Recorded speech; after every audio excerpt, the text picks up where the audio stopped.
Pessoal, então bom dia, boa noite, boa tarde para quem está vendo a aula gravada e para quem está aqui presente, né? Hoje, então, temos esses outros dois também professores maravilhosos de vocês, né? A gente vai fazer aí um conjunto, né? E falar sobre essas questões, interligar nossas matérias, né, e falar sobre questões muito importantes, né, as questões ambientais e tal, né. Eu vou começar hoje a minha fala, então, trazendo já um panorama, o Barak deu um título, achei tudo, Brasil, Clima e Geopolítica, né, então a gente vai arrasar, já percebe daí, né. Eu vou começar então falando, né? Vou trazer então uma perspectiva dentro da história, né, quando a gente começa a falar sobre essas questões ambientais, porque eu tenho em mente que essa questão da história ambiental e da destruição das florestas brasileiras está muito atrelado ao que a gente chama do descobrimento do Brasil, né? Ou talvez do achamento do Brasil, né? Tendo em vista que o Brasil não foi nada do que descoberto, né? Ele foi encontrado aí e inventado pelos portugueses, como bem a gente sabe, né? Mas antes de começar a falar do tal desse descobrimento de fato, né, a gente vê, por exemplo, algumas falas, né, ultimamente, na mídia, né, circulando, né, e tal, e aí a gente volta um pouquinho antes do descobrimento, só para a gente lembrar de alguns parâmetros, né, das questões indígenas também que são importantes de falar, as questões que eles mantinham também com a terra, com a agricultura, né, com o cultivo, né, e tal, né. A gente tem uma fala, por exemplo, né, do nosso presidente que culpa, né, as ONGs e os índios, né, pelas queimadas nas florestas, né, pelas todas as questões trágicas que a gente tem no Brasil. Eu queria falar uma coisa também, se vocês quiserem interromper, falar qualquer coisa, uma dúvida, a gente está aqui para isso, né? De fato, ou talvez o presidente tenha uma mínima noção de como talvez ele lembrou da prática da coivara, talvez, né? E aí a gente volta a isso, né? Os indígenas, então, lembrando aqui no Brasil, eles tinham uma relação muito interessante com a natureza, né? Até porque os próprios deuses deles, como eles viam a natureza, estavam ali naquele ambiente, né? Então, acho importante falar disso. A prática da coivara, como eu falei para vocês, né, é a prática que o índio pegava, né, o índio é seminômade, né, o que isso significa? Naquele período, né, ele saía para caçar peixe, né, na grande maioria, ou talvez animais também, mas ele também estava ligado com a agricultura. E nessa questão da agricultura, essa prática da coivara, o que era? Era desmatar, então, um pequeno pedaço ali, né, colocar fogo, né, e tal, né, e essas cinzas daquele fogo virariam o próprio adubo da terra, né. Quando a gente fala isso, né, a gente pode ter a falar, nossa, mas que loucura, né, os índios botavam fogo, né, ali, destruíam a floresta, né, não, gente, não é essa questão de destruir a floresta, né, até porque se você comparar a dimensão do que eles colocavam ali para fazer a agricultura deles, né, com o que a gente tem hoje em dia da destruição das florestas atualmente, é uma coisa completamente louca, né? Muito grande, né? Não tem comparação, né? Então tem essas práticas aí da coivara, né, que vão se estabelecendo, né, dentro dessa questão indígena. Quando a gente fala da questão do descobrimento do Brasil, e eu já falei muito disso aqui com o pessoal que é do cursinho mesmo, que são meus alunos, né? A gente tem um período ali de 30 anos que Portugal não olha para o Brasil, e não olha para o Brasil justamente porque, diferente das outras questões ali da Espanha, por exemplo, que encontra ouro de imediato ali na América Central, o Brasil não tem, né? Os portugueses não encontram esse diamante, esse ouro de imediato no Brasil, né? Então a gente tem um abandono por 30 anos nessas questões do Brasil. E depois desses 30 anos que são abandonados, né, começa a ter essa colonização do país, né? Como bem a gente conhece, né? Essa colonização, quando a gente fala sobre ela, né, ela tem, né, fatores muito importantes, né, mas ela se dá, na verdade, pela queda, né, da crise com que eles tinham com o Oriente, né? Então Portugal volta e olha para a terra que eles tinham aqui, né? E umas dessas questões, né, que a gente já começa a citar, eu vou fazer um breve panorama aqui para vocês dessas economias do Brasil, né, trazer um um panorama, na verdade, né, de toda essa história do Brasil e relacionada com essa questão da história ambiental também, né? E a gente vê, por exemplo, o pau-brasil, né? o pau-brasil, que foi muito extraído no Brasil durante vários períodos, e quase chegou a ser extinto, né?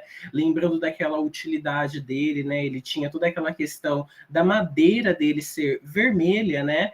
Essa madeira vermelha era atingida as roupas da nobreza de Portugal, e não só de Portugal, como outras nobrezas de outras potências europeias ali do período já, né?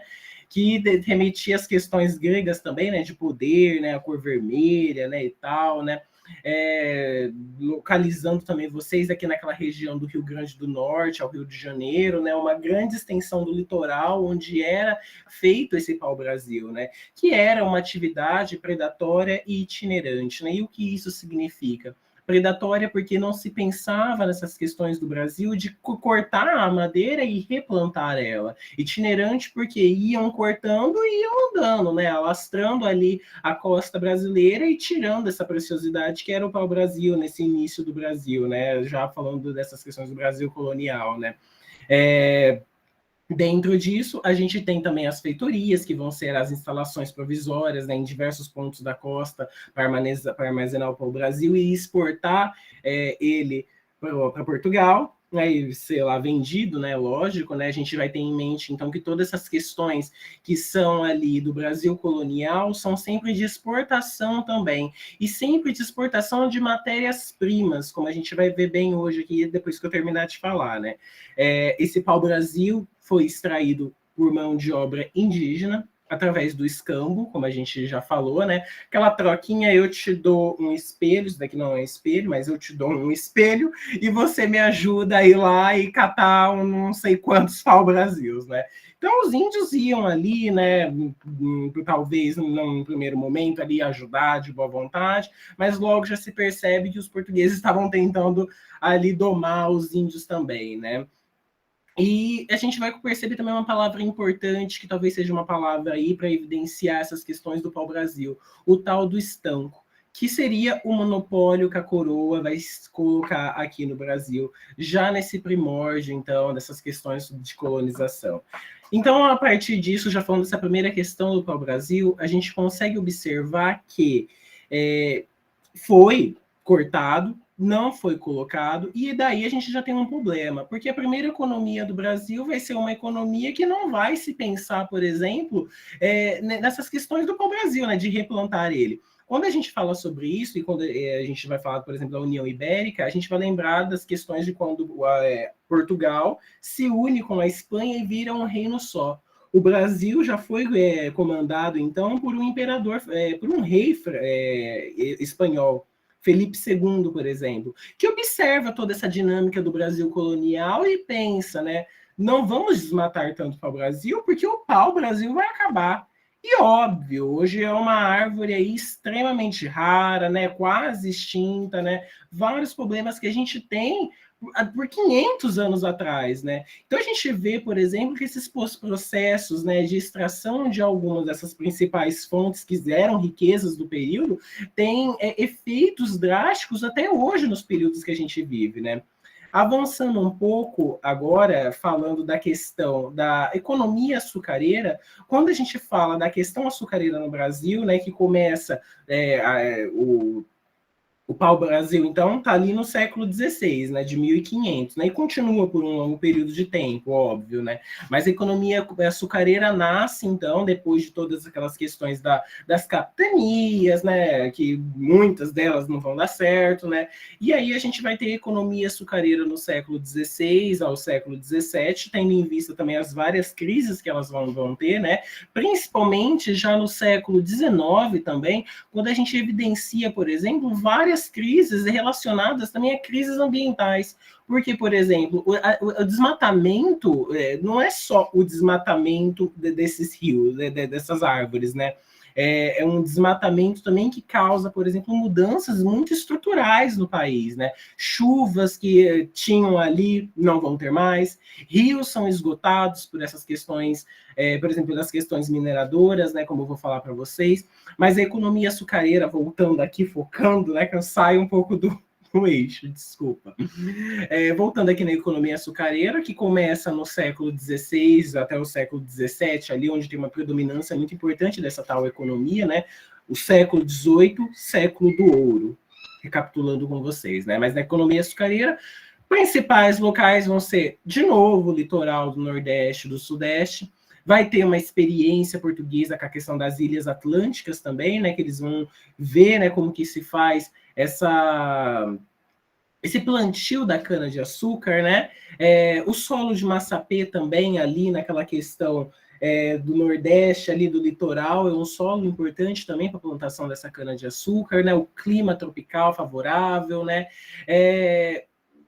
Por que o açúcar é plantado, né? Também lembrando de toda a questão que ele era um artigo raro na Europa, né? Um artigo também de um preço muito estimável, né? Eu ressaltei com vocês em algumas aulas, por exemplo, que muitos dots, por exemplo, da Europa, eram trocados por sacos de açúcar, né? Olha que loucura, né? Se um dot por um saco de açúcar, né? O açúcar, então, tinha uma importância muito grande nessas questões do Brasil e comandou a economia e deu muito dinheiro para Portugal nesse período, né? Lembrando que tudo que era tido aqui no Brasil, a terra não era de ninguém, a terra era da coroa portuguesa. Então a coroa portuguesa estava ganhando com tudo isso, né? Essa questão também de colocar agora, né? Porque aqui começa não aqui, na verdade, né? Mas quando a gente fala das capitanias, mas aqui se estabiliza de uma maneira muito forte a questão dos grandes latifundiários, essa questão da grande terra e de grandes problemas que a gente evidencia por conta disso. Por que a gente evidencia grandes problemas por conta dessa concentração grande de terras em mãos de poucos? Porque são esses poucos que vão tomar as rédeas, conduzir os futuros problemas do país. Quando a gente vai falar, por exemplo, da questão do café, que eu já vou lembrar para vocês também, o golpe, por exemplo, do início da República ocorre justamente por conta dessa elite cafeeira, que está vinculada a seus interesses. Essa desmonetização também do dinheiro, né? O dinheiro ficar muito... talvez o Nick saiba a palavra certa, que ele tá ligado com essas coisas do direito, né? Dinheiro, talvez, né? Mas essa desvalorização muito grande do dinheiro também propiciava para que esses grandes cafeicultores do período, esses barões do café, lucrassem também com o café e as pessoas que tivessem aqui, que comprassem artigos, né, numa maneira mais pequena, né, e tal, não ganhassem o mesmo dinheiro, né, pagassem o pacto por todas essas questões, né. Então essa economia açucareira, né, é importante para o período porque dá muito lucro para o Brasil, né, o Brasil está tentando se desenvolver ali, né, ainda mais mesmo que esteja relacionado às questões da coroa, né, está tentando se desenvolver, tentando dar os primeiros passos nessa questão da economia açucareira.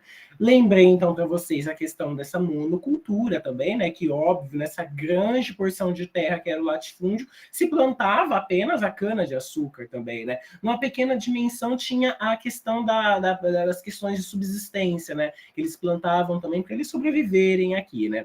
Lembrando também que essas questões... tanto do pau-brasil já depois do período do escambo, né, e de todas essas outras fases do Brasil, como a gente vai ver, são sustentadas pela mão de obra escrava também, né? São os escravos que são trazidos da África que sustentam toda essa economia também. Eu acho importante falar e lembrar sobre isso para vocês.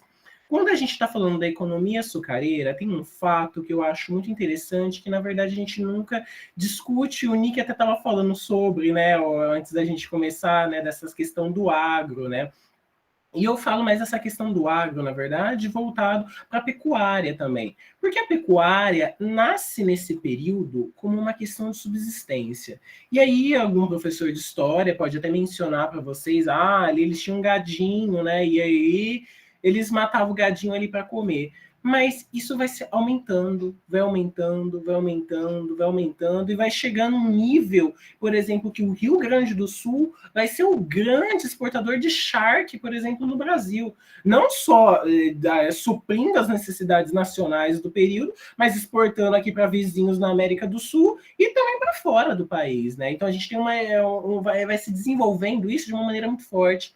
esse desenvolvimento também, né, eu creio que o Nick e o Barak também vão abordar mais essas questões, né, trazem também uma série de consequências para o Brasil, né, tendo em vista que para você ter essa pecuária, mais desmatamento você precisa ter, né, mas é uma monocultura praticamente, né, porque você tem ali só o gado, né, e vários problemas são gerados por conta disso, que as pessoas ainda não associam muito, né, mas é importante ressaltar. Começa aí um desenvolvimento, tem até um mapa que, se vocês forem olhar nos slides anteriores, né, vocês conseguem observar, que é um mapa que vai mostrando a dimensão de como vai aumentando essa pecuária no Brasil, na região Nordeste, vai chegando na região Centro-Oeste e se alastra por grandes partes do Brasil, né?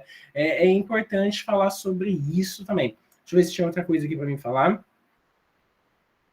A gente, óbvio, tem a crise também do açúcar, como eu falei para vocês, né? Eu não falei, mas falando já, né? As questões também, as questões da crise do açúcar são questões muito relacionadas ao mercado externo também, né?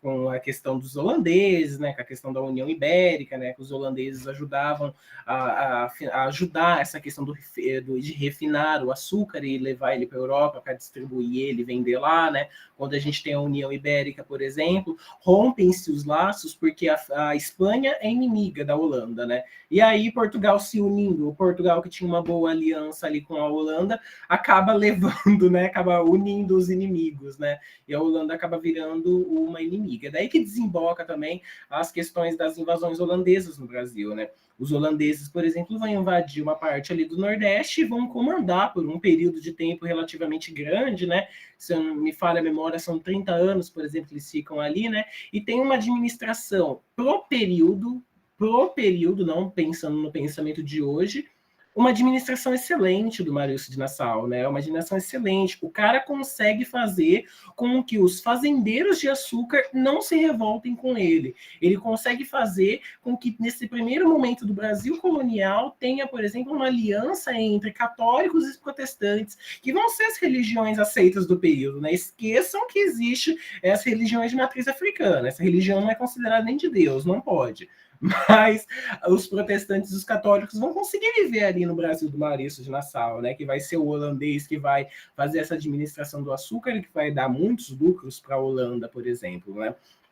Então, toda essa questão da dinâmica do açúcar está vinculado ao século XVI e ao século XVII. Quando a gente fala do século XVIII, a gente tem uma mudança muito grande, né?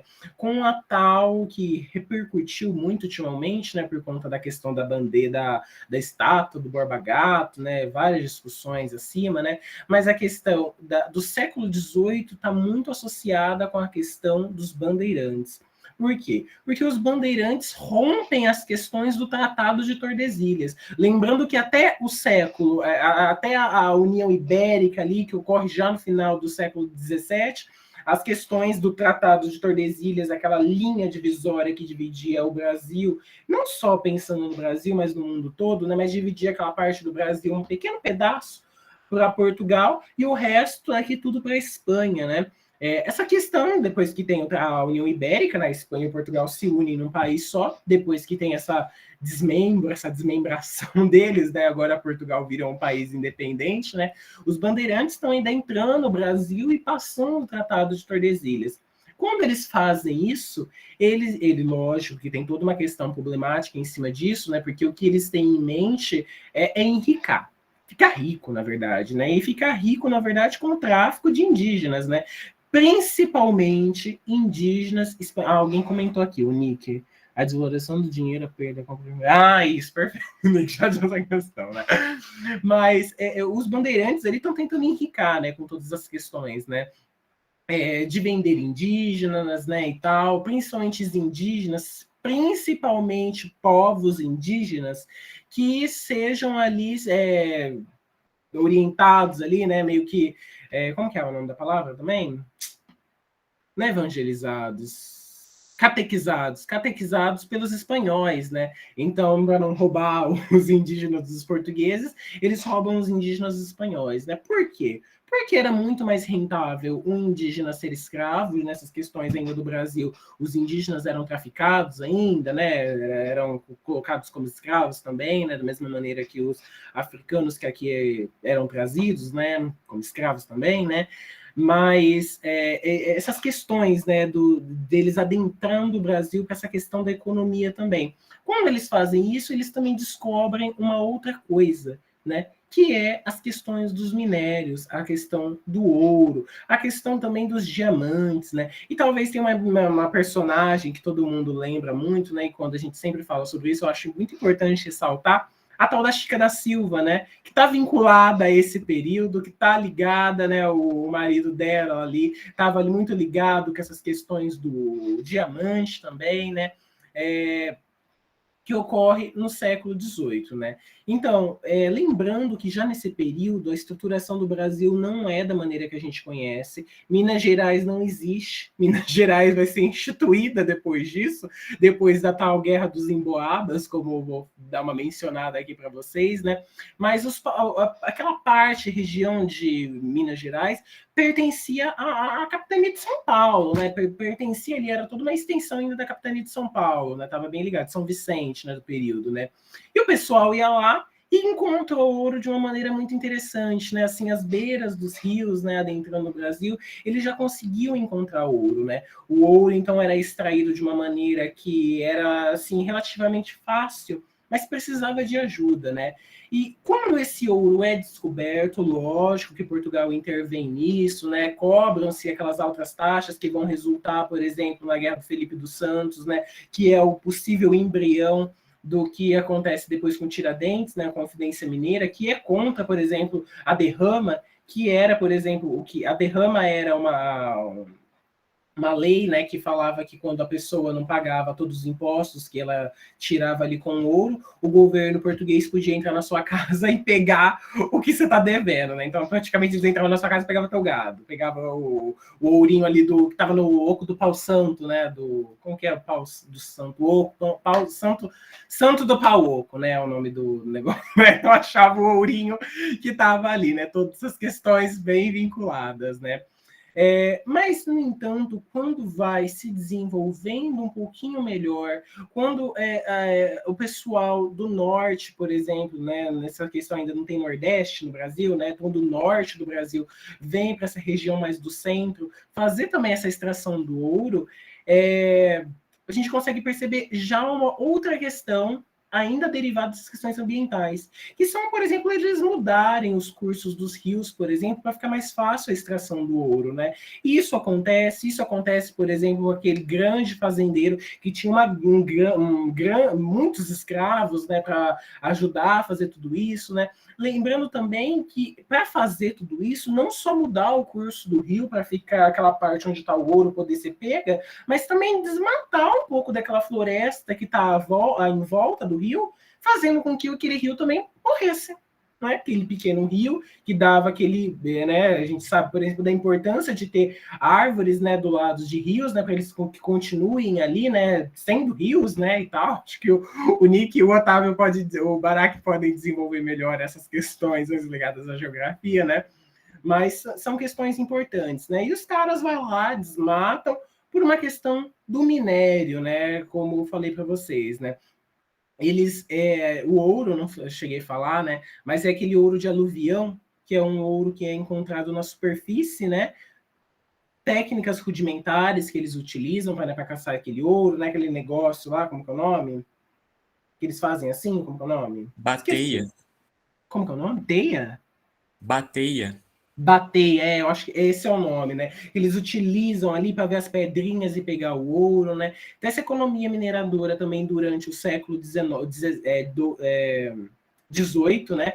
Essa economia do século XVIII, né? Predominante, tá ligada também com essas questões ambientais, né? Ainda mais, por exemplo, quando saindo um pouco do Brasil, né? Quando a gente está tendo a Ioana falou. Professor, acho que a tela do slide está travada. Ioana, vou te contar uma coisa. Eu não tenho slide.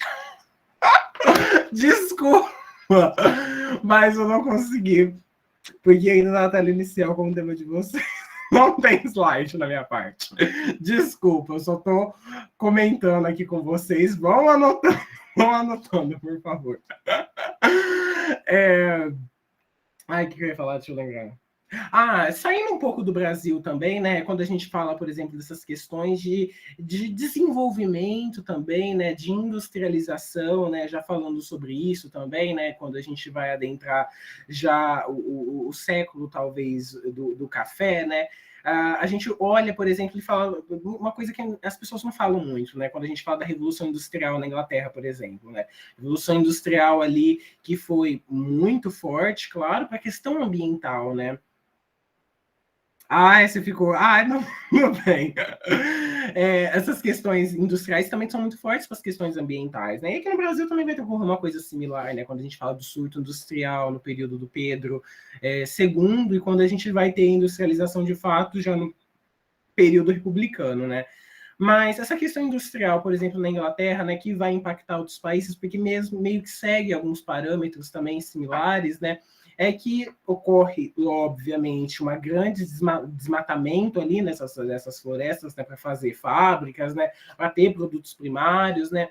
Rios, por exemplo, eu estava lendo um texto outro dia, né, que falava sobre essas questões, né, de que quando estava tendo a Revolução Industrial, alguns, eu não sei também o termo, acho que o Barack vai saber, né? Tem alguns, não rios, mas tipo um aquífero, né? Mas não sei se dá para falar que é aquífero porque não era muito grande, né? Aquífero, acho que tem a ideia que seja alguma coisa maior, né? Mas ali jazidas, né, de água, né? Que os caras iam matando ali, né? Tirando aquela água e jogando simplesmente fora, né? Porque tinham em mente a industrialização, né? Sem contar também o que acontecia nas cidades, né? Grande poluição, né? Grande pessoas pobres passando fome, né? Todas essas questões muito ligadas, né? Mas voltando aqui para o Brasil, a gente tem então esse século XVIII, né? Obviamente, como eu falei para vocês, né, essas pessoas que têm muito dinheiro vão conseguir, obviamente, extrair o ouro de uma forma mais fácil, né? E as pessoas que não têm tanto dinheiro vão extrair o ouro de uma forma menor. No entanto, os mesmos tributos são cobrados por essas pessoas, né? O que fazem, que gera inúmeras revoltas, né? Como eu falei aqui para vocês, a revolta do Felipe dos Santos, né, que ocorre contra uma casa de fundição que está sendo exposta lá em Ouro. Como é o nome da cidade? Uma cidade de Minas Gerais, gente. Ouro Preto? Ouro Preto, mas tinha outro nome, não era Ouro Preto. Vila Rica. Vila Rica, exatamente. Nossa, o Nick tá ligado, tá ligado. Prestando atenção, professor! Vila Rica, né? Que é uma casa de fundição instituída lá em Vila Rica e tem essa revolta, né, da Felipe dos Santos. Obviamente, Felipe dos Santos, né, é deportado, morto, né? Depois a gente tem, talvez, eu olho para isso e gosto de falar que esse é um embrião para a Confidência Mineira, né? Porque a Confidência Mineira vai ter uma proporção um pouco maior, né? Uma adesão aí maior de uma elite, né? Também muito ligada com isso, né? E depois quem acaba, né, nas palavras populares de ultimamente, quem acaba tomando no o Tiradentes, né, que acaba morrendo, né, e tendo seus membros expostos, né, ali pela cidade de Vila Rica, né. É importante também frisar nisso. Deixa eu ver se eu tinha mais alguma coisa para falar aqui. Então, como vocês puderam observar, então, nessa questão também do ouro no Brasil, a gente tem uma forte, né, questão ambiental aí ligada, né? Também uma questão ambiental ligada com um êxodo também de pessoas que estão vindo para essa região centro do Brasil, né? Muita gente vem para essa região centro do Brasil. E aí tem a questão da Guerra dos Emboabas, que eu também mencionei e acabei não falando muito sobre, né? Quem são os Emboabas? Emboabas significa estranhos, né? Então são os paulistas lutando contra os estranhos. E os estranhos são qualquer um. São o pessoal ali que está residindo no Brasil, que ainda não são brasileiros, né? Mas estão ali os portugueses do Brasil, né? Estão residindo aí no Brasil. Eles estão vindo do norte e tem querendo ganhar a vida com esse ouro fácil, né, que ganha muito dinheiro, olha que loucura, e também portugueses. O rei de Portugal tem que instituir que não pode vir português para o Brasil, por exemplo, que uma grande massa de portugueses vem para o Brasil, né, tentar ganhar dinheiro com essas questões, né, olha que legal, posso ficar rico tendo um pedacinho de rio para explorar, né, e explorar de uma maneira assim, drástica, né, matando o rio, né, praticamente, né. Então, essas questões muito ligadas. E a Guerra dos Emboabas ocorre por conta disso, né? Dessa questão do ouro, que está muito ligado, né? Ah, os paulistas querem o ouro, né? Obviamente, se tem portugueses, dinâmica colonial. Obviamente, se é um conflito e tem portugueses, quem ganha o conflito na visão da coroa são os portugueses. Sempre brasileiros aí que residiam no Brasil, sempre desvalorizados em todas as questões, né?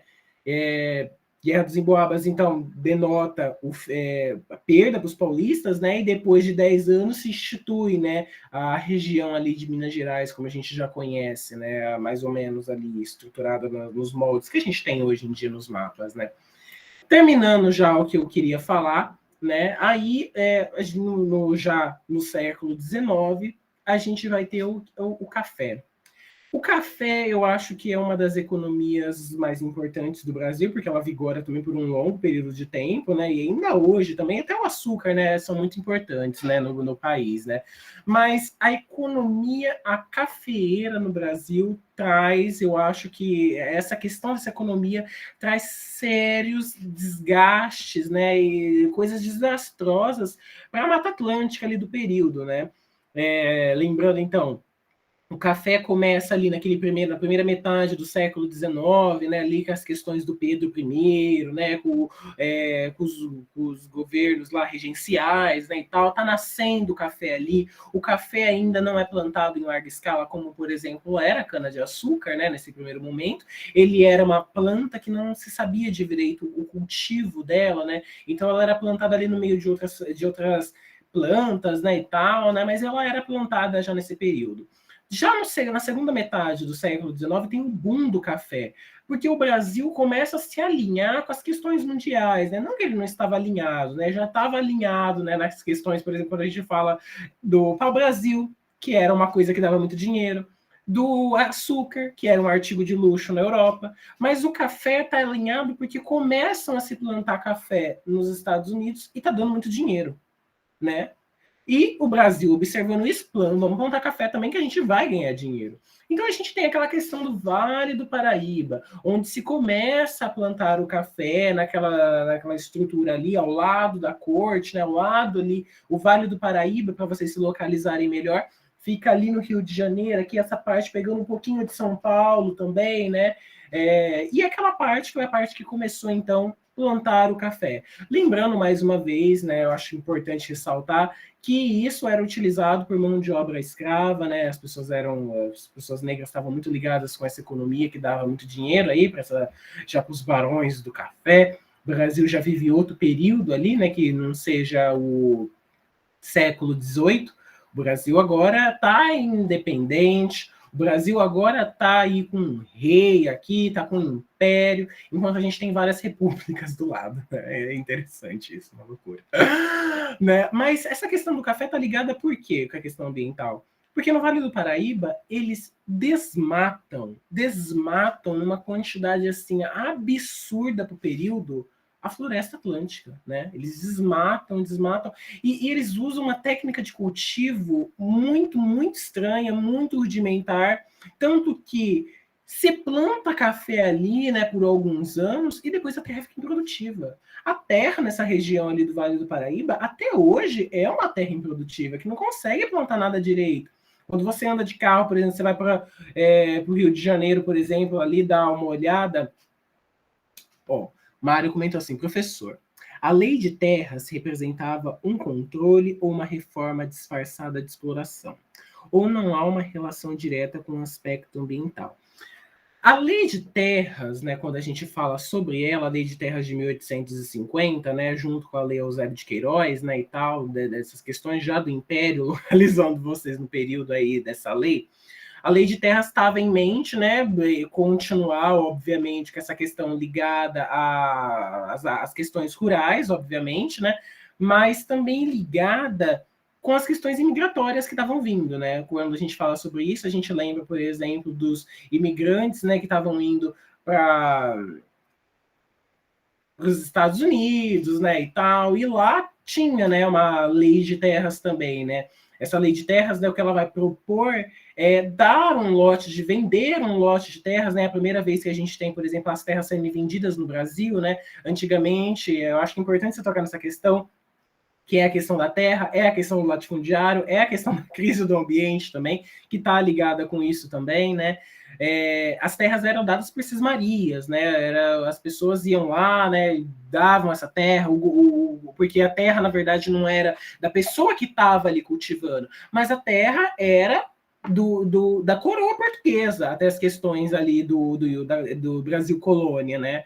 Quando a gente tem o Brasil império, essas leis têm que mudar. E você observa como elas demoram para mudar, né? O Brasil fica independente já no meio do século XIX, ali, da primeira metade do século XIX, mas só aí na metade, de fato, vai ter esse pensamento sobre essa mudança da questão da lei de terras, né?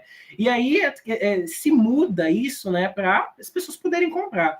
No entanto, diferente dos Estados Unidos, né, que atraiu uma grande massa de imigrantes, né, a lei de terras aqui no Brasil foi vendida de uma maneira muito estranha, porque eram grandes lotes de terras, né? Acho que eles estavam pensando que o pessoal tinha dinheiro, né? Estavam pensando no pessoal que estava vindo, né, para o Brasil, não ia chegar endividado ainda com essas... Porque nesse século, nesse período, no ano de 1850, estava tendo o quê? A Companhia Vergueiro, o sistema de parceria que ele estava fazendo. Ele ia lá na Itália, trazia os imigrantes. Os imigrantes já chegavam aqui endividados, porque eles tinham que pagar a viagem.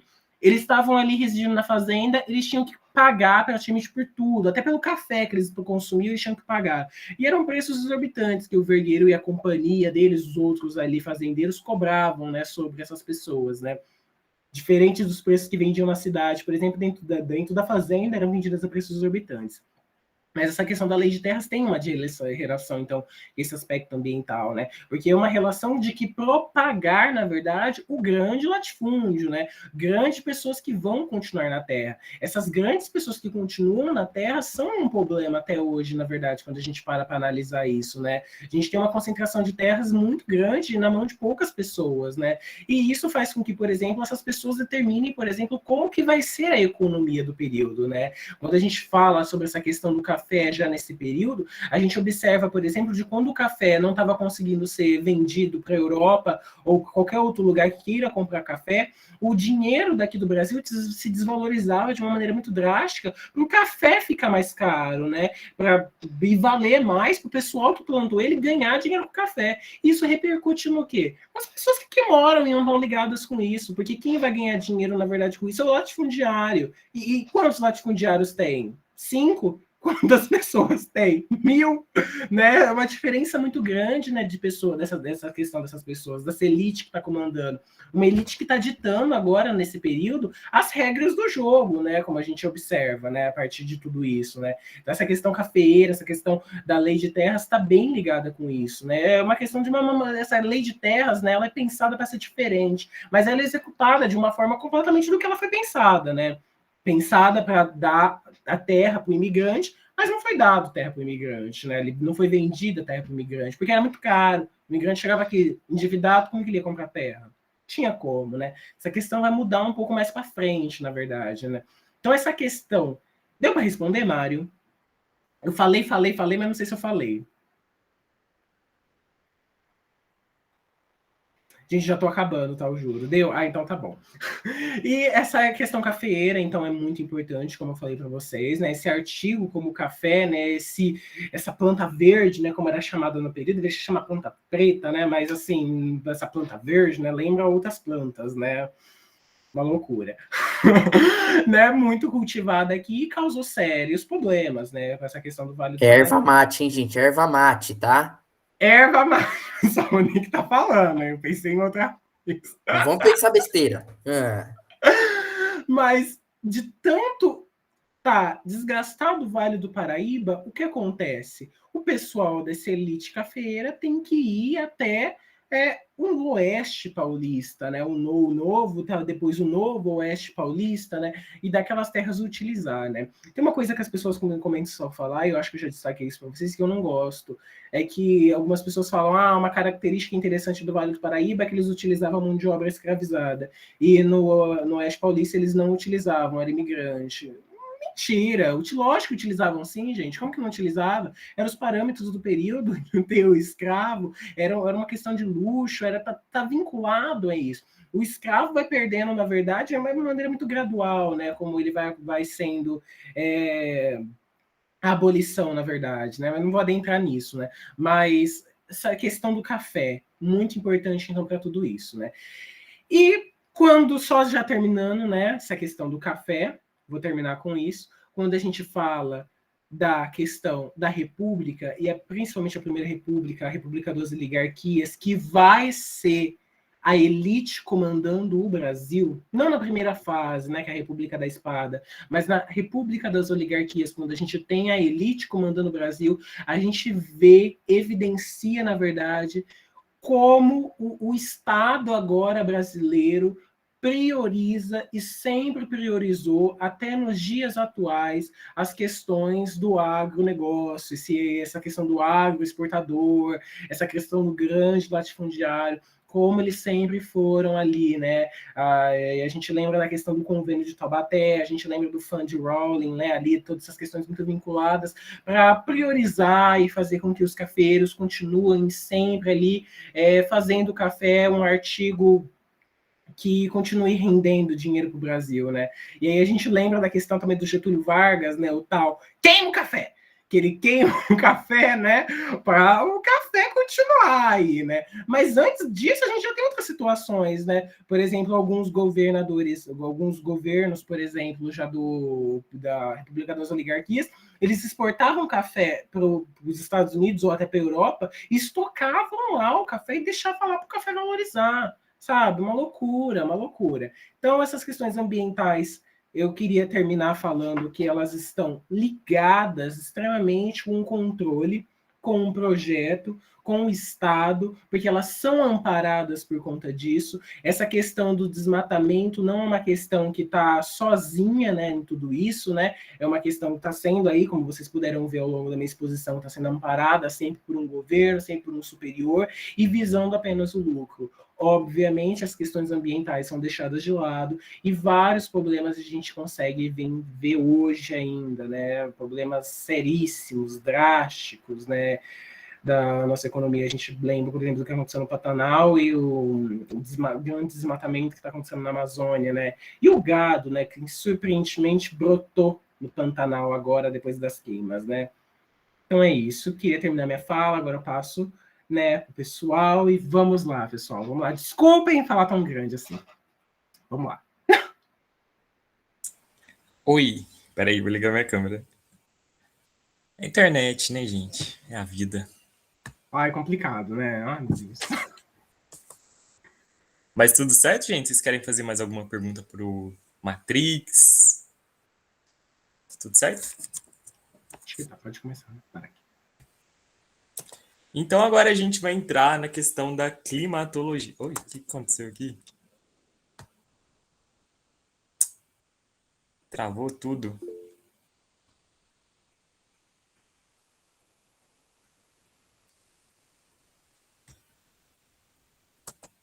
Gente, erros técnicos aqui. Mas Eu acho então que a gente vai. voltou. Voltou? Acho que sim. Foi. Beleza, se travar, alguém me avisa aí, eu vou precisar desligar. A gente vai começar a falar sobre climatologia, o estudo do clima. E para começar, eu queria trazer uma discussãozinha para vocês. Porque, né, a gente costuma falar do clima como vários termos, né? Então, tem essa distinção entre clima e o tempo. O que vocês acreditam que é clima e o que vocês acreditam que é tempo? Vocês acham que é a mesma coisa? Que tem alguma diferença? Dá uma pensadinha aí e manda aqui no chat, ou pode abrir o microfone. Eu espero vocês. Ai, professor, eu acho que assim, ó, tempo é quando tá frio. Por exemplo, aquele dia nublado. Então, o tempo tá frio. E clima, eu não sei o que que é não, professor. Tá Deixa eu ver, falando que é a acho que mesma alguém mandou coisa aqui. também. É, exatamente, Nick. Mas será que é a mesma coisa, Luiz?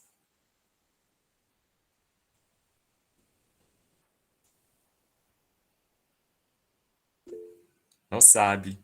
E aí, quem que vai ajudar o Luiz? Será que é a mesma coisa, gente? Eu acho que é, hein? O que vocês têm de suposição? Quais são as hipóteses?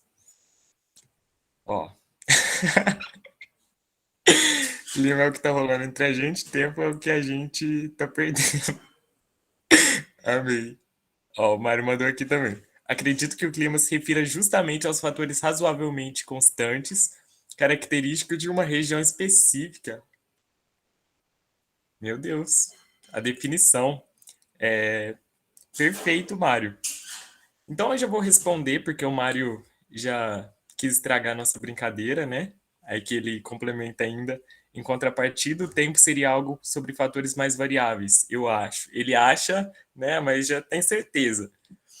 Então, o clima ele está mais associado a fatores que a gente tem determinada previsibilidade, fatores que a gente pode ver padrões, né? Então, ele remete também a essa noção de permanência.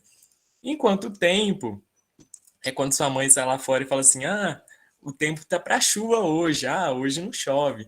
Então, é essa coisa mais instantânea, né? Então, e relacionada a determinado local. Deixa eu ver se tem mais alguma coisa aqui. E não é a Bia, é o Multi. Então vamos lá. E aí, para a gente começar a falar sobre climatologia, trazendo essas definições, a gente vai entrar em alguns conceitos. Primeiro, vamos falar um pouquinho sobre elementos climáticos.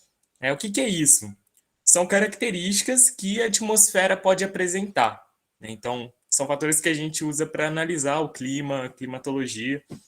E primeiro, a gente começa pela temperatura. O que é temperatura? A temperatura é o nível de calor presente em determinado corpo, em determinado ambiente, né? Então a gente tem alguns fatorizinhos também dentro da temperatura. A gente tem a amplitude térmica diária. O que é isso? Sabe quando você abre o Jornal Nacional, o Jornal da Record, e aí tem aquela parte de previsão do tempo? Ficam falando assim, lá em Belém do Pará, a temperatura hoje é de máxima de 40 graus e de mínima de 20 graus. Isso é a amplitude térmica entre a máxima e a mínima. Então, ela pode ser uma previsão diária, semanal, mensal ou anual. A gente também consegue calcular, tendo em vista os dias dos anos passados, determinados padrões também, padrões de temperatura que a gente vai ter. Então, a temperatura é um fator, um elemento. Vamos para o próximo. Eu acho que travou. Não, travou não. E aí a gente vai para outra questão, que é a pressão atmosférica. Então, vamos lá, vamos pensar o seguinte. A atmosfera, ela é formada por moléculas de gases. E aí que gases são esses, Barak? Principalmente nitrogênio, oxigênio, gás carbônico e vapor d'água. E é bizarro, né, gente? Porque a gente acredita que por a gente respirar oxigênio, a maior parte dos gases vai ser oxigênio, mas é mentira. A gente respira muito nitrogênio. O oxigênio presente no ar, cerca de 20%, então é muito pouco. E tem uma questão envolvendo esses gases, porque eles têm uma massa. Eles não são um negócio assim. São leves, né, gente? Mas tem uma massa também. E por consequência, eles sofrem pelo elemento peso, pela força peso. E o que isso quer dizer? Isso quer dizer que a gente vai ter uma pressão atmosférica por conta desse peso, dessa massa que esses gases vão ter. E essa pressão atmosférica, ela pode ser maior ou menor em determinadas regiões do mundo. Então, o que vai acontecer? Eu já falei com vocês sobre a questão da convecção. Alguém lembra sobre esse conceito? Se não lembrar, manda aqui no chat. Mas eu vou explicar de novo. Quando a gente está esquentando uma vasilha com água, uma vasilha não, né, gente? Uma panela com água. Não esquenta em plástico.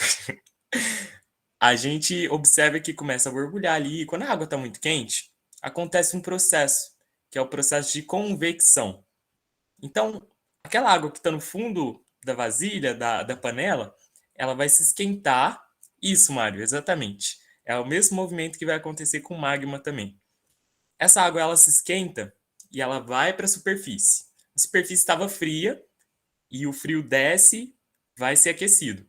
Então, é um movimento que ela fica rodando, não só a água, mas o magma também. Mário lembrou muito bem sobre essa questão.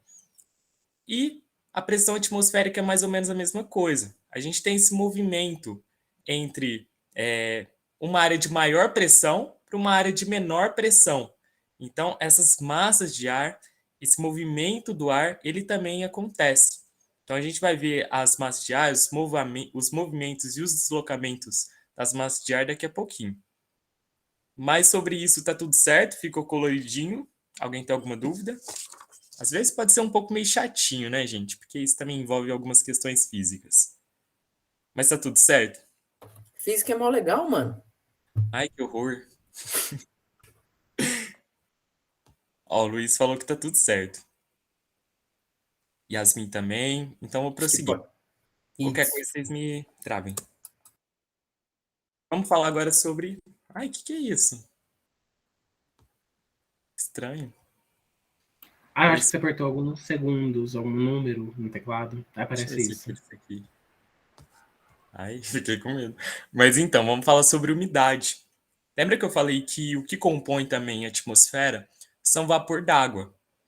E esse vapor d'água ele também é a umidade. A quantidade de vapor d'água que a gente tem na atmosfera de determinado lugar é a umidade. E ela vai variar de acordo com a localidade e a temperatura atmosférica. Por que, Barak? Então vamos lá. Se a gente está numa região muito fria, a tendência é que esses vapor de água que está na atmosfera, eles condensem, eles solidifiquem. Então, vai ter pouca umidade no ar, né? Por conta do frio, por conta de toda essa questão. Quando a gente está numa região muito quente, próximo a um rio, por exemplo, a um lago, a tendência é que o calor aqueça a água do rio, evapore, né? Então você vai ter uma disponibilidade maior de umidade no ar. E toda essa questão do calor, ela é muito importante para a gente ter a questão da umidade também. E as próprias florestas, elas também são muito importantes para a manutenção dessa umidade no ar. Então, uma coisa que eu quero que vocês não esqueçam é que as altas temperaturas representam maior umidade e baixas temperaturas elas representam uma menor umidade na atmosfera. E aí, tendo isso em vista, vamos passar para Barak, aqui. Pode falar. posso dar um exemplo disso que você falou? Pode falar. Gente, vamos pensar em duas cidades. Belém, capital do Pará, e Curitiba, capital do Paraná. Se a gente for pensar em Belém, Belém está ali na margem do Rio Amazonas. E Belém, apesar de ser uma capital, ela é pouco urbanizada. Você tem muita floresta em volta. Belém é conhecido por quê? Assim como Manaus, capital do Amazonas, ser uma cidade extremamente quente e muito úmida. É o famoso mormaço. Por quê? Como o Barak falou, você tem um curso d'água ali, que é o Rio Amazonas, você tem floresta, né, a floresta amazônica, que permite que a umidade fique ali. Se a gente for para o outro exemplo, Curitiba, Curitiba você não tem um grande curso d'água, você não tem um grande rio em Curitiba. Em Curitiba, você não tem muitas florestas. Na verdade, não tem, ela foi toda desmatada. E aí, a gente tem o quê? Um clima mais frio e mais seco, porque a gente tem ausência de uma vegetação, de uma mata e de água. Tudo bem? Perfeito, Nick. Agora a gente entra na questão da precipitação. Também está associada à questão da umidade, né? Então, a precipitação vai ser a condensação ou solidificação dessa umidade que está presente no ar. E aí ela pode ser em vários formatos. Eu devia ter trazido a foto da neve aqui em Franca. É muito engraçado. Mas ela pode ser em forma de chuva, de granizo, de neve e etc. Na verdade, eu não sei porque tem etc. Mas eu acho que são esses três principais. Então, são os formatos que elas podem se precipitar, né? Principalmente aqui na região mais tropical, perto da faixa do Equador ali, a gente não tem a presença de neve, né? Porque a gente está numa faixa ali muito quente, é muito difícil disso acontecer.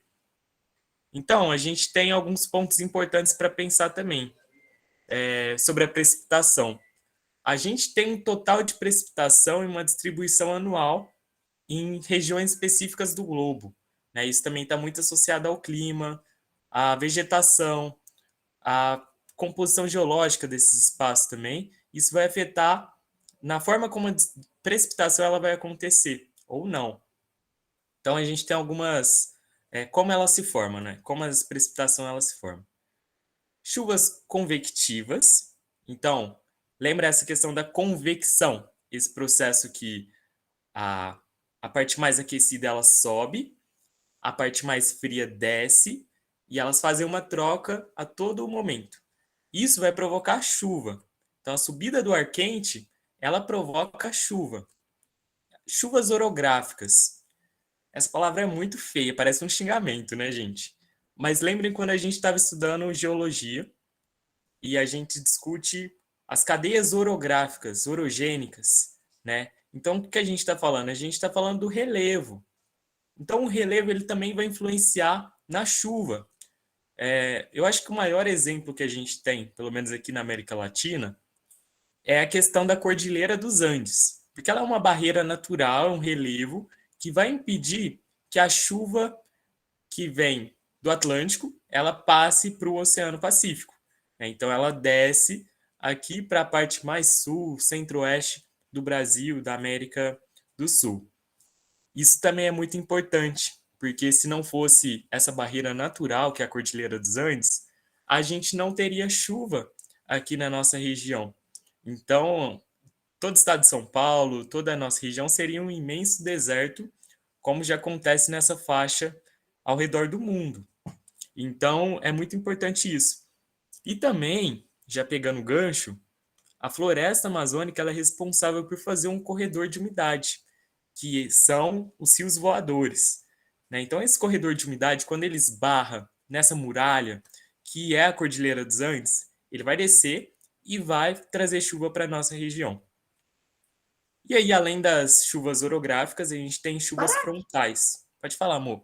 Só mais uma. Gente, para quem quiser visualizar isso que o Barak falou, para vocês terem noção de como essa faixa que a gente está, aqui, estado de São Paulo, no deserto, joga Austrália, joga Namíbia, joga África do Sul. Vocês vão ver que está tudo na mesma faixa de terra. Eles estão ali tudo no mesmo nível. Se vocês forem na Austrália, se vocês forem ali na Namíbia, na África do Sul, vocês vão ver que é uma área desértica, semiárida. Aqui, São Paulo, Minas, Uruguai, Buenos Aires, Argentina, não é. Justamente por causa disso que o Barak falou. A chuva ela não consegue passar os 7.000 metros de altura, ali da Cordilheira dos Andes, e chove aqui. Então, pensem nisso. Não fosse a Cordilheira dos Andes, aqui seria um desertão. Não fosse a floresta amazônica, aqui também seria um grande desertão. É isso. Exatamente. Obrigado, amor. E aí a gente tem outra forma que vai desenvolver a chuva, né? Que vai trazer a chuva. São as chuvas frontais. Pensa nessa palavra como um fronte mesmo, um contra o outro. Então, um choque de massas, uma massa de ar fria e uma massa de ar quente.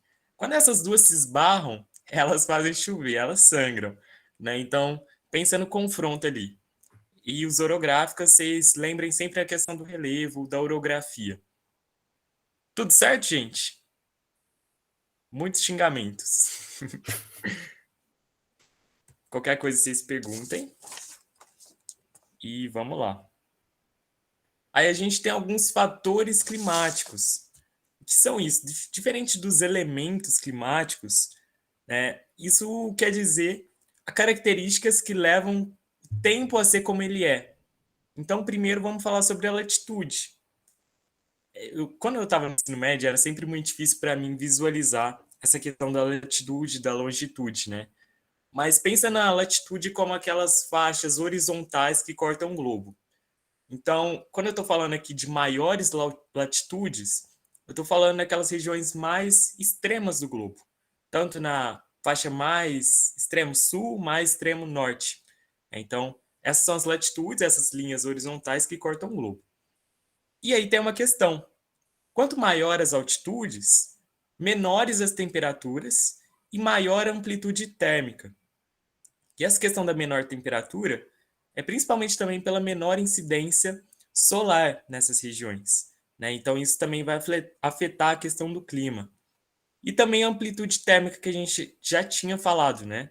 Então, essa questão de menor tempo de sol, de aquecimento, de calor, também vai afetar. Então, uma hora vai ser muito quente, uma hora vai ser muito frio, né? Então, isso também vai acontecer. E aí também tem altitude. Vocês lembram o que é altitude? Alguém lembra o que é altitude? Gente, não confundam altitude com altura. São coisas diferentes. Porque altitude, ela é a distância relativa ao nível do mar. Então, quando a gente está falando que maiores altitudes, elas têm a tendência de ter menores temperaturas, não é um lugar que é mais alto, né? A gente está falando em relação ao nível do mar. Você ia falar, Mu? Nick, você ia falar? Não, é que eu realmente não sabia disso, eu tô meio impressionado. Mas é isso. Para mim era a Então, mesma coisa, olha aí. quando a gente tem um lugar com muita altitude, né? A tendência é ser muito frio, até por conta, né? É uma montanha, é um relevo ali, então a tendência é ficar muito frio e também ter uma amplitude térmica muito grande. E aí, vamos para a próxima. São os outros fatores. Maritimidade. Quando a gente fala essa palavra, que também parece um palavrão, um negócio meio confuso, lembrem da questão do marítimo, do mar. Então, uma região que tem proximidade com o mar e que é extremamente oposto da continentalidade. O que é isso? O que é esse palavrão? É uma região muito distante do mar, então uma região mais seca, não uma região úmida que tem essas correntes de ar que vêm do mar que trazem chuva.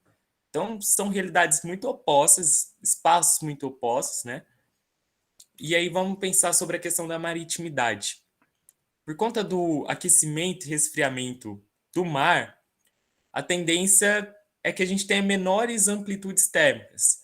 Né? Então ele está mais ou menos ali balanceado. E as correntes marítimas, que também estão um pouquinho longe ali da questão do continente, elas exercem grandes influências nas regiões costeiras, né, que está ali na praia, toda aquela região. Então, elas podem trazer chuva ou elas também podem não trazer chuva. Então, a gente tem as correntes frias. As correntes frias, e aí lembrando aquela questão do aquecimento das águas, né, elas trazem menor umidade. Porque quando está calor, a tendência é que essa água evapore e tenha maior disponibilidade de vapor d'água na atmosfera. E quando não está muito calor e quando não aquece essa água, a gente vai ter uma menor umidade e uma menor temperatura naquela região. Então, as correntes marítimas elas vão influenciar principalmente nessas regiões costeiras. Mas quando aquela água está muito quente, a gente vai ter uma maior umidade, muita chuva na região costeira e maior temperatura também, consequentemente. Aí eu ia passar e eu estava aqui no Meet. Então agora a gente entra numa questão que vai ser muito importante para a gente daqui para frente, que são as massas de ar. O que são as massas de ar? Sempre a gente tem que retomar a questão da pressão, né? Que a pressão, a massa que tem os elementos que compõem a atmosfera, tem peso, né? E que isso vai gerar pressão atmosférica. E essa pressão atmosférica ela também vai gerar bolsões de ar. Áreas de ar, assim, bolsões mesmo, que se movimentam de áreas de grande pressão atmosférica para regiões de baixa pressão atmosférica. Então, sempre lembra do movimento de convecção, que está muito relacionado. Então, uma área que tem baixa pressão, ela vai ter o avanço de regiões de alta pressão, né? Espera, deixa eu ver se eu inverti a lógica. Áreas de grande pressão atmosférica para regiões de baixa pressão atmosférica, né? Então, ela vai carregar consigo diversas características. Vamos dar uma olhadinha. A gente vai olhar isso daqui para frente, tá? Mas aí agora eu quero retomar até uma coisa que o Matrix estava falando sobre a questão dos usos do solo e o quanto isso influencia no nosso clima, não só no clima do Brasil, né? Mas no mundo também.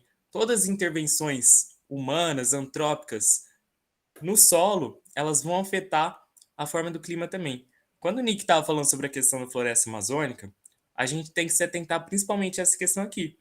As áreas com cobertura vegetal, elas têm uma maior absorção de calor, né? Então elas vão reduzir as amplitudes térmicas. não vai fazer aquele calorão e depois aquele frio, aqueles calores extremos, né? Isso porque a floresta ela vai absorver esse calor, ela vai gerar umidade, então ela é muito importante para a manutenção do clima. E o que a gente teve aqui no Brasil e em vários países que foram colônias foi esse processo predativo, né, desenvolvimentista, que só queria desmatar e conseguir lucrar acima da natureza, né? Então, a natureza foi tida e é tida até hoje como um recurso, né? E a gente tem sempre que falar isso, que ela é vista como um bem passível de ser monetizado, de virar lucro mesmo, né? E tudo isso é muito predativo. E eu gosto muito de falar a questão aqui de Franca, né? Mas toda a ocupação urbana aqui de Franca, ela remete a mais de 200 anos. E quanto isso foi predativo para o nosso ecossistema daqui, né? Franca tem um bioma de Mata Atlântica e de Cerrado. E a Mata Atlântica praticamente inexiste. Por quê? A Mata Atlântica aqui na cidade de Franca, ela ocupa ou ocupava as regiões mais baixas da cidade. Então, próximo aos córregos ali, Cubatão, dos Bagres, eram regiões de Mata Atlântica. E as partes de maior altitude da nossa cidade eram ou ainda são em alguma parte compostas por cerrado, diversos tipos de cerrado, né? Desde o cerradão até o cerrado estricto sensu. E com essa ocupação que ela é muito antiga na Cidade Franca, a gente tem o desmatamento de toda essa vegetação aqui da nossa cidade, não só da nossa cidade, né? Mas da região de Franca também. E aí vários processos vão acontecer que levam a essa ocupação urbana, e aí principalmente a mineração, a pecuária, e agora as lavouras de café, que já vem há um longo tempo, né? Inclusive, o café movimenta a economia francana. E agora a gente tem esse dado, né? Então, ultrapassou a economia calçadista. É uma questão muito preocupante, porque isso já vem de um longo tempo, e a gente vê os efeitos disso, né? Quando a gente teve toda aquela tempestade de areia, de poeira aqui na cidade, é o reflexo de todo esse processo histórico que vem acontecendo há muito tempo. E uma questão que eu queria falar também, que eu esqueci, falta de vitamina B12, viu, gente?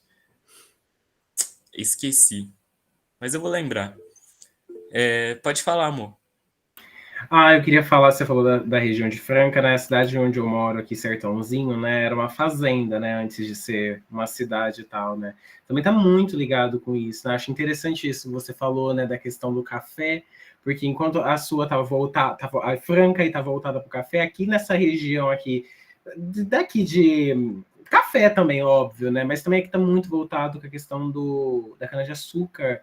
A minha cidade em volta, sim, nas áreas que são bairros, por exemplo, que são mais ricos, né, aqui da cidade, né, tipo, tem um bairro chamado Bandeirantes, que tem áreas, por exemplo, de plantação, de preservação ambiental. Onde eu moro, por exemplo, que é mais periferia, tem um monte de cana aqui do lado, né? Então, assim, uma coisa muito louca, né, também, se a gente parar para pensar, né? Porque é um desmatamento muito grande, né? E é um caos para quem mora do lado, né? Porque os caras botam fogo aí, não querem saber, né?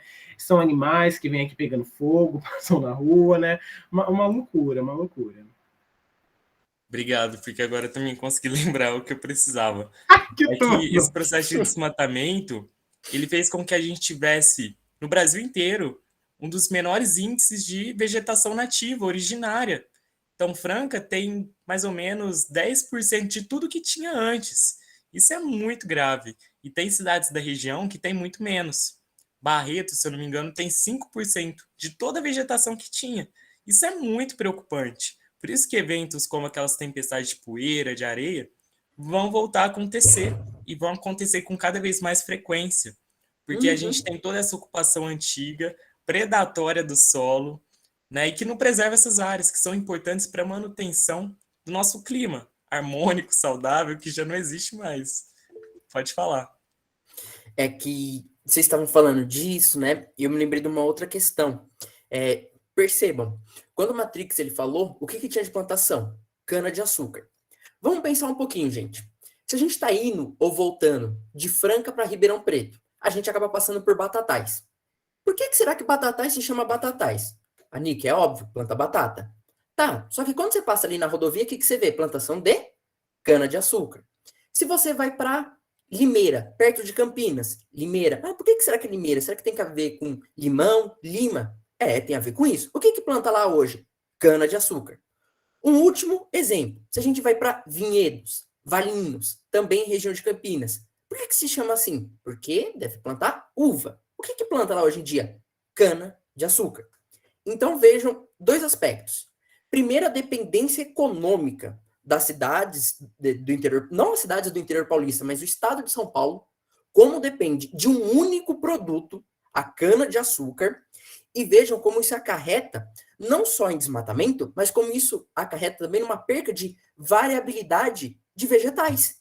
Você só planta cana, você empobrece o solo. Se você só planta cana, você não vai comer batata, você não vai ter laranja, você não vai ter lima. E isso traz uma insegurança alimentar. E aí, só para fechar esse ponto, por que se planta tanta cana? É para fazer etanol e açúcar. São produtos, inclusive, que não ficam nem para a gente. Eles vão embora, eles são exportados. Exatamente. Aí eu queria trazer mais alguns pontos que estão relacionados à questão do uso do solo, que remetem mais à questão urbana. Porque a gente ainda tem um processo, que embora também tenha essa questão da economia, né, da monocultura em si, dentro das cidades a gente tem cidades não pensadas para o clima brasileiro. Cidades que exportam um modelo europeu, português, para nós, que temos muita chuva, que temos muito calor. Então, eu acho que isso é muito visível quando a gente olha para cidades do interior de São Paulo, interior de Minas, cidades com ruas estreitas, muitas casinhas juntas, né? E isso tudo, né, de impermeabilizar o solo, de ter pavimento, de ter calçada, né? Tudo uma questão exportada de Portugal. Isso traz muitos impactos para a gente, não só a questão de que eles queriam se distanciar do meio ambiente, da natureza, porque eles consideravam um negócio muito sujo. Então, assim, eu não quero pisar naquela poça d'água, pavimenta tudo. E aí foi isso que aconteceu. E o pior de tudo é que esse processo ele ainda está em curso, ele ainda acontece. Eu acho que é o pior de tudo, porque mesmo de todas essas merdas que já aconteceram, as pessoas ainda insistem em repetir esse modelo de urbanização das cidades, né? Então, Franca é uma cidade extremamente impermeabilizada. Embora a gente tenha um relevo significativo, então a gente tem 3 colinas grandes, né? E isso faz com que a água ela não consiga, como posso falar, alagar muitas regiões da cidade, mas é uma cidade extremamente impermeabilizada. E a gente tem um processo, gente, olha, pensa isso, 13 mil empreendimentos, loteamentos sendo analisados na Cidade Franca só nesse ano. 13 mil. Imagina isso. A gente acabou de passar a maior crise hídrica dos nossos 90 anos de cidade. Imagina com mais 13 mil prédios, loteamentos, construções que remetem à mesma lógica de urbanização. Isso é muito grave, porque isso também está relacionado ao nosso clima, mais uma vez puxando a deixa. E isso, quando a gente se distancia da vegetação, quando a gente se distancia da permeabilidade do solo, a gente vai criar ilhas de calor. Então, não tem essa cobertura vegetal para absorver o calor e ele vai ficar ao redor da cidade. Toda a poluição vai ajudar também essa concentração do calor. Então, a cidade que tem uma altitude significativa, que é a Cidade Franca, ela vai ficar cada vez mais quente e não fria, como historicamente já foi relatado. Então, vejam que tem essas mudanças climáticas, né? Mas é isso que eu queria falar, principalmente sobre a questão dos usos do solo. Meninos, vocês querem falar mais alguma coisa? Não. Eu queria te fazer uma pergunta, na verdade. Pode Essa falar. questão das ilhas de calor, na verdade, elas ocorrem dentro das próprias cidades, né? Porque uma vez eu vi um mapa e aí ele falava, por exemplo, na região do Rio de Janeiro, né? Saiu bem aqui do estado. Mas ele mostrava, por exemplo, que em áreas, por exemplo, mais ricas, né? Bairros mais ricos, né? Tinha uma urbanização maior, né? E ele fazia com que, obviamente, ficasse mais fresco, né? E em bairros, por exemplo, mais pobres, né? Não tinha essa urbanização, né? Fazendo com que ficasse mais calor. Essas ilhas de calor são localizadas dentro das cidades, então. Dentro da Isso, própria dentro das cidade, né? cidades. Aham. Mas também tem essa questão, né, das desigualdades dentro da cidade também. Desigualdades também remetem à forma de urbanização, porque as favelas, as periferias, geralmente elas não têm espaço para ter essa arborização urbana, né? Quando a gente olha em algumas regiões de São Paulo que são super arborizadas, é muito bizarro, né? Se pensar, nossa, tanto de árvore em São Paulo, né? Ou em Franca, mas são regiões mais elitizadas, né? Então, pessoas que têm maior poder aquisitivo e que isso também remete, né? As árvores, elas trazem maior qualidade de vida. E isso também está relacionado completamente com a questão da desigualdade, da pobreza. Você ia falar, Nick? Nesse ponto que você falou, gente, imaginem dois bairros icônicos de São Paulo, Morumbi e Paraisópolis. Eles literalmente estão um do lado do outro. É literalmente mesmo, tá? Morumbi é um bairro extremamente arborizado. Tem um dos maiores índices de desenvolvimento humano de São Paulo, tem uma das maiores rendas de São Paulo. Paraisópolis é a segunda maior favela de São Paulo. Não tem árvore. Tem um dos piores IDHs de São Paulo, tem um dos piores IDHs do Brasil. Tem uma das rendas médias mais baixas do Brasil. E o que você vê? Não tem árvore. Isso vai acontecer, por exemplo, também no Rio de Janeiro. Se você for olhar a Barra da Tijuca, o aterro do Botafogo, do Flamengo, se você for comparar com o complexo do Mangue, da Maré. Se você for para Recife, você vai ver a mesma situação. Se você for para Santos, você vai ver a mesma situação. Isso tudo se repete, gente. É uma condição estrutural. Você vê a desigualdade social na própria cidade. Exatamente, obrigado. Ó, o Multi colocou aqui uma consideração. Amigo, você quer falar? Pode falar se quiser. Abre o livro. Não, foi só um pitaco aí na aula que vocês estão falando sobre a questão da desigualdade nas cidades, né? Essa parte sobre essa condição, né, financeira de conseguir comprar os materiais que são que conseguem, como que eu posso dizer, não impermeabilizar, que impermeabilização é água, né, mas que consegue ser isolante térmico, né? Então, os materiais que não são isolantes térmicos, eles acabam sendo mais baratos, no exemplo da Brasilite que eu falei aí no chat, né? Que é um material extremamente quente e que é muito usado, né, nas construções consideradas mais baratas, e isso também acaba influenciando, né, na temperatura e na percepção da temperatura também, né? Perfeito, amigo. Ó, quando você quiser falar, pode falar também. A aula é aberta, gente. E vamos lá, então, para não atrasar muito. Aí, o que eu tava pensando? Eu vou trazer essa parte das massas de ar, e aí a gente pode fazer o intervalo e entra na parte do Nick. O que vocês acham? Para não ficar muito cansativo. Vocês respirar, tomar uma água, usar o banheiro. É isso. E aí, vamos voltar agora para as massas de ar. Vou dar uma explicada o que é isso tudo, né? Então, vou começar da região norte. Massa equatorial continental. Então, vejam, vamos identificar alguns fatores aqui.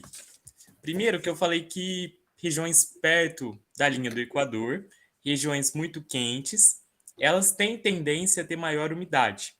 E aqui a gente não está falando só também da questão do calor, né? Mas da questão da floresta amazônica que está aqui, perto da linha do Equador. E aí também tem uma coisa diferente aqui, que a gente vai falar de estações do ano. Verão e inverno. Por quê? Aqui na América Latina, na nossa região, a gente tem principalmente duas estações, que é a região mais seca e a região mais úmida. Então a gente vai entender os movimentos de ar nesse período do verão e do inverno. Então vamos começar pelo verão. Um detalhe que eu quero que vocês entendam é que as massas continentais, massas de ar que vêm do continente, elas geralmente são muito secas, né? Então, elas não trazem chuva. Quando a gente. Eu esqueci a palavra, mas eu vou lembrar também. Mas elas são muito secas, e quando a gente tem massas de ar que vêm do Atlântico, massas de ar polares, né? Geralmente elas são mais úmidas. Ó, essa daqui é Atlântico. Quando tem um azinho no final, é Atlântico, ó. Massa equatorial atlântica, massa tropical atlântica. Então, durante o verão, a gente tem a influência dessas 4 principais massas aqui no Brasil. A MEC, a MTC, massa tropical continental, a massa tropical atlântica, a massa equatorial atlântica. Então vamos entender. Essa massa equatorial atlântica, ela vem no período que o Oceano Atlântico está muito quente ali, e essa umidade, ela vem para o continente. Então ela vem do oceano e traz chuva para o continente. Então vejam, ó, traz chuva para o Nordeste, então é muito importante para essa região. E essa umidade que também vem do oceano, ela também chega na floresta amazônica. E quando a floresta também está muito úmida, está no verão, está muita água, muito calor, isso vai gerar mais umidade ainda. Então, vai se formar uma massa equatorial continental. E aí a gente tem uma diferença. Lembra quando eu falei que tudo que vem do continente é seco, né? Isso não é verdade, não é tão verdade assim. Porque as massas que vêm da floresta amazônica, elas são muito úmidas. Então, quando eu estava falando sobre os rios voadores, é uma massa de ar extremamente úmida que vai trazer chuva para toda a região que ela passa. Então, ó, vejam uma questão aqui. Essa massa ela se concentra aqui na floresta amazônica. E aqui, em toda essa região aqui, a gente tem a Cordilheira dos Andes. E quando essa massa ela começa a vir aqui para a esquerda, ela se esbarra na cordilheira e ela desce. Então ela vai trazer chuva para o centro-oeste, para o sudeste e para alguma parte aqui do nordeste também. E aqui tem uma questão que a gente também tem outra barreira natural que vai barrar a entrada dessas massas de ar para trazer chuva para essa região. Então, por isso que a gente tem um semiárido nordestino. Então, essa daqui é a MEC, essa é a MEA, e a gente tem a massa tropical continental. Essa é uma massa que surge do continente e, consequentemente, ela é mais seca. Então, ela não vai trazer chuva. Enquanto a gente tem aqui a massa tropical atlântica, ela vem lá do sul e ela vai trazer muita umidade. Essa umidade que vai chegar aqui na região sul do Brasil, vai chegar no sudeste e em parte do nordeste também, aqui na Bahia. Então isso vai acontecer no verão. Vocês podem ver que grande parte do Brasil, na verdade praticamente todo o Brasil, ele vai receber chuvas, né, por essas 4 massas aqui principais. E aí, no inverno acontece uma coisa diferente, né? No inverno a gente tem menor influência dessas massas que trazem umidade, que trazem chuva para o Brasil. Por quê? Quando a gente tem um resfriamento da água, a gente também tem a diminuição da umidade do ar e, consequentemente, menor vapor de água na atmosfera. E essas massas que vão acontecer, elas geralmente elas não trazem umidade. Então, são massas de ar seco, massas continentais. Então, vocês podem ver que a massa equatorial atlântica, ela continua existindo aqui, né? Mas ela não tem tanto potencial assim. Ela vai chegar só ali na região norte do país. Quanto à massa equatorial continental, ela também não consegue avançar para o sudeste e sul do Brasil. Então, ela se concentra mais na região norte. Isso é interessante também, porque a floresta amazônica ela é úmida o ano inteiro. Então, sempre tem chuva ali, é muito úmida, apesar do inverno e da redução da disponibilidade de água, ela continua sendo muito úmida, muito rica em água. Mas vocês podem ver que essa massa aqui ela não consegue avançar para o sudeste e sul do Brasil. Em comparação a isso, a gente tem um avanço de outra massa, a massa polar atlântica. Então, uma massa de ar frio, que ela vem lá do polo sul do mundo, né? E ela avança. Ela avança pelo sul, sudeste e até aqui no norte do país. E não necessariamente ela vai trazer chuva, né? Pode ser uma massa mais fria. Deixa eu ver, alguém mandou alguma coisa aqui no chat. Ah, Nick, pode falar. Fui eu. Desculpa te interromper, mas só a Imagina. gente falando ali da massa polar atlântica, para ficar mais claro, para ficar mais visível. Lembra quando nevou? Quando geou no Brasil? Quando o sul do Brasil enfrentou uma geada, enfrentou neve como nunca tinha acontecido antes? Foi por causa da massa polar atlântica. Foi uma massa polar muito maior do que de costume. Então pense assim, gente, de um jeito bem bobinho. Foi um frio muito maior. Foi um frio grande pra caralho. Por isso que chegou a nevar, a gear. Então, isso, às vezes, pode parecer que não está na nossa realidade, que está muito distante, mas não. Está ali no nosso dia a dia. Está ali no nosso cotidiano. Tudo bem? Obrigado, Nick. É muito importante ressaltar isso. Esse ano a gente teve uma influência muito grande dessa massa, né? Inclusive aqui na região de Franca, chegou a gear mais de 3 vezes, que afetou também o café daqueles ruralistas pra caramba. Mas enfim, né? A gente também tem a massa tropical continental, que como é uma massa continental, ela também é seca, não traz umidade, não traz chuva, e é por isso que no inverno, aqui na região centro-oeste, sul e sudeste do país, a gente geralmente não tem muita chuva. Então tem um nível de pluviosidade muito baixo. Então, o que a gente passa aqui em Franca, na nossa região, essa seca que a gente teve, é decorrente também desse processo do inverno. É claro que ele foi muito mais rigoroso, a gente teve a redução da pluviosidade logo ali no começo de março, né? Então choveu abaixo da média que a gente esperava no verão e no começo do outono. Então isso afetou também a questão da seca, da estiagem que a gente teve aqui. Mas vocês podem ver também que no inverno a gente tem um avanço da massa tropical atlântica e que ela consegue avançar aqui na região do Nordeste brasileiro. Então, ela também é muito importante e ela vai acontecer no período do inverno, né? Então, um pouquinho diferente do restante do país.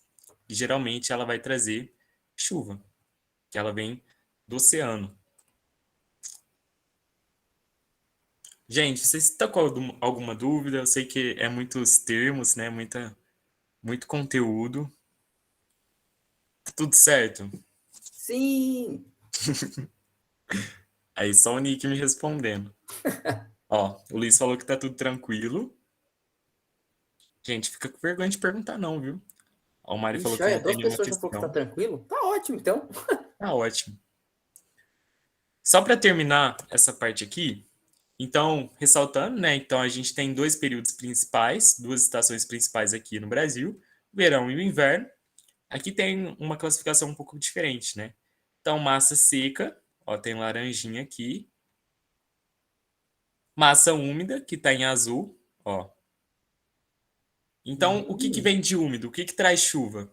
Aqui vem da Amazônia, aqui vem do Polo Sul Atlântico, né?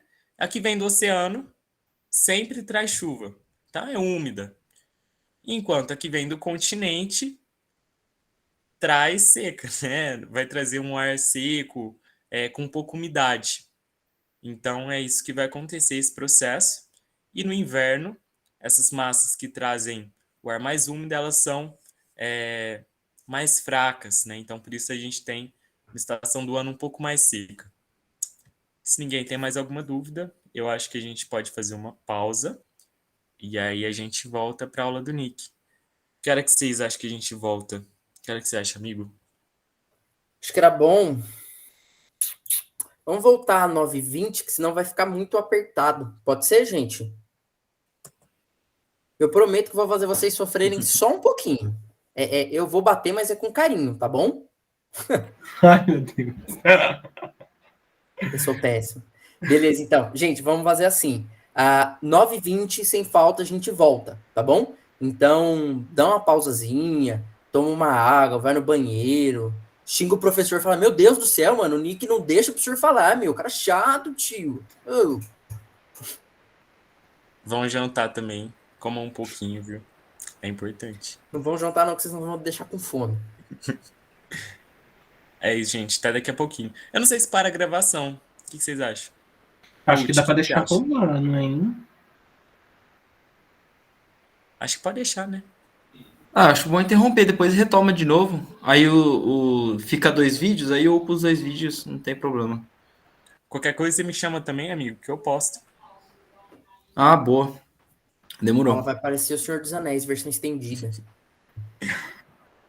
Então tá,